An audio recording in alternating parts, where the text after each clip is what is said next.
대표님들 안녕하십니까? 모하비아 개론입니다. 대표님들 모하비 오늘 연비에 대해서 얘기를 해볼 텐데요.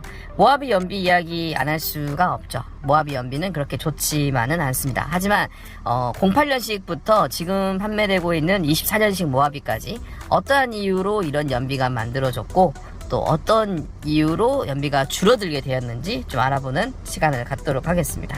첫 번째는 08년식부터 11년식까지 S1 엔진이 적용된 모하비입니다. 이때 모하비의 공식 연비는 10.8km/L였죠. 이륜 모델도 있었고 가솔린 모델도 있었는데 7인승 상시 사륜 모델 기준으로만 비교를 하면 10.8 정도였습니다.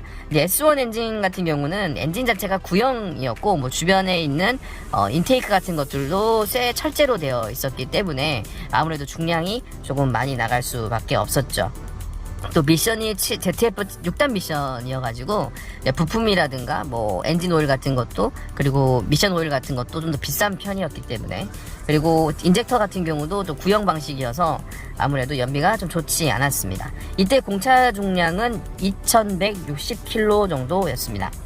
11년식부터 16년식까지 S2 모하비가 나오게 됐는데 이때는 S2 엔진에 파워텍 8단 미션 적용되었고 이제 국내 부품들이 더 많이 적용이 되었습니다. 인젝터가 변화되면서 고압 분사가 가능해졌죠. 출력이 260마력으로 이전 모델에 비해서 10마력이 상승을 했습니다. DPF가 3등급을 충족시킬 수 있을 정도로 강화가 됐는데 이때 복합 연비가 12.1로 가장 연비가 좋은 모하비가 됩니다. 이때 공차 중량은 2155kg으로 오히려 이전 모델에 비해서 5kg이 줄어들었어요. 그래서 이때 모하비가 연비가 가장 좋고 자동차가 가장 가벼운 중량을 가지고 있는 그런 모하비라고 볼 수가 있을 것 같습니다. 그리고 2016년식부터 2019년식까지 더 뉴 모하비는 요소수가 적용을 하게 됩니다. 유로 6D를 충족을 해야 되기 때문이죠. 그래서 가장 큰 특징은 에어 서스펜션이 빠지게 되고 그 자리에 이제 요소수 통이 들어가게 됩니다. 파워트레인은 동일한데 사륜 모델 기준의 공식 복합 연비가 9.6km/L가 됩니다. 무려 이전 연비에 비해서 약간 1터당 2km 정도가 줄게 되었는데 이제 가장 큰 이유는 이때 연비 계산법이 좀 달라지기 시작합니다. 도심, 시내, 복합 연비 같은 것들이 나오게 되는데 이전 모델 같은 경우는 연비 계산법이 조금 달랐어요. 그래서 연비가 좀 높게 나온 경향이 있었죠. 그래서 모하비 같은 경우 복합 연비 약 9.6km/L로 바뀌게 되었습니다. 공차 중량이 무려 130kg이나 증가를 했습니다.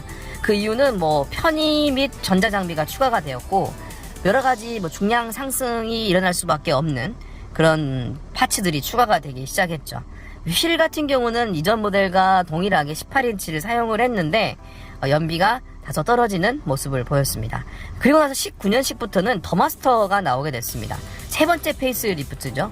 실내 외관 풀체인지에 가깝게 변화가 되었고 또 6인승 모델이 나오게 되면서 차량 무게가 더 많이 증가가 됐습니다. 차량 무게 같은 경우는 이전 모하비에 비해서 30kg 더 증가가 했고 파노라믹 디스플레이 같은 것들 첨단 장비 대부분 들어갔기 때문에 무게가 늘어날 수밖에 없었겠죠. 연비는 9.2km/L로 이전 모하비에 비해서 0.4 정도 줄어들었습니다. 흥미로운 것은 20인치 타이어를 적용을 했는데 오히려 18인치보다 연비가 더 우수합니다. 타이어가 좋기 때문이에요. 타이어가 연비에 끼치는 영향도 꽤 크다고 생각이 듭니다. 게다가 모하비 전면 디자인에서 더마스터가 더 뉴 모하비에 비해 좀 더 직각으로 서 있는 모습을 보이고 있습니다.